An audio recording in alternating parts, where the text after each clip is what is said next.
Okay guys, so today we're doing a little investigation. The VinFast app has improved. Tetestingin natin kung accurate siya. Let's see kung totoong available ang VinFast charger. So, dito sa app, ang pinakamalapit na charger ay ang chargers from Marikina. From Taytay, it's about 7 kilometers away. Sabi dito sa app, ang pinakamalapit ay ang Seland Marikina. Ayan, available daw siya. Meron din sa Centro Motors VinFast Marikina. So, tingnan natin kung talagang available sila. I'm currently on my way to Marikina. And honestly, this is something every EV owner deals with. You plan your drive based on the app, you trust the app, but until you see the chargers with your own eyes, nothing is guaranteed. If the said charger is actually working and free, then great. The VinFast app deserves some credit. Medyo traffic lang sa bahaging ito. Sana lang, huwag tayong maunahan doon.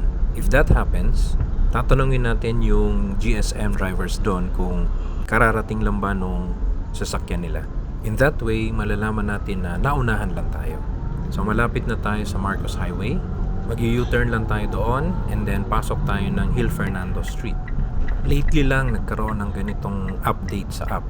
I'm excited kasi gusto kong malaman kung maaasahan nga ito. Ayan, so nasa Marcos Highway na tayo.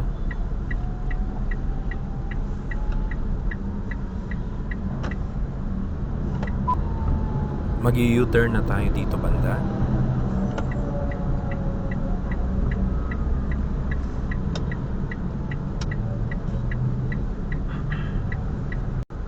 At eto na, malapit na tayo.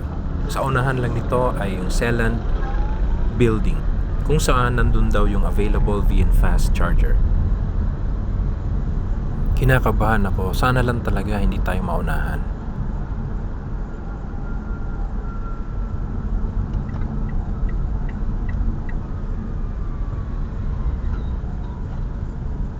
At eto na, the moment of truth. The app says available. Available kaya?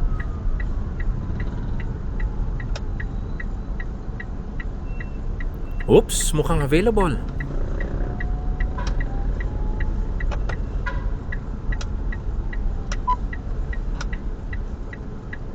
Yes, available siya. So today, the VinFast app gets a thumbs up. May cone pa talaga. This slot is reserved for VinFast owners who wanted to charge. Itinabi ko yung cone, pero tinabi pa talaga ni Mamang GSM yung cone para talagang libreng-libre.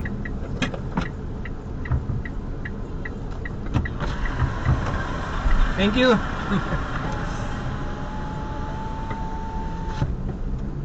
Ayan, and it's working.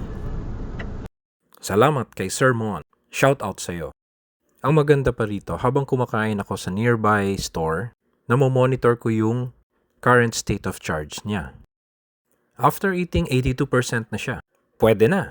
After a week, inulit ko ulit ito para ma-validate. At totoo nga, reliable nga ang VinFast app. Thank you for watching. Enjoy your electrified life.